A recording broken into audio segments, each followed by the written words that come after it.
ofisi za umma na sehemu mbalimbali ambazo tunatoa huduma kwa makundi haya watu wenye ulemavu.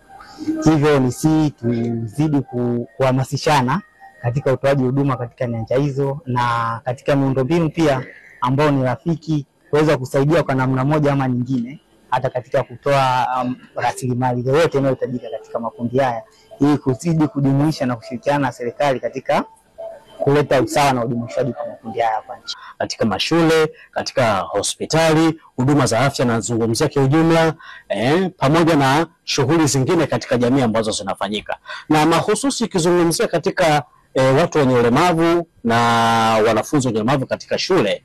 Yes, kimsingi kabisa hawa wanapaswa kabisa kupewa yale mahitaji muhimu kama watu wenye ulemavu ili waweze kufanya majukumu yao, waweze kusoma vizuri.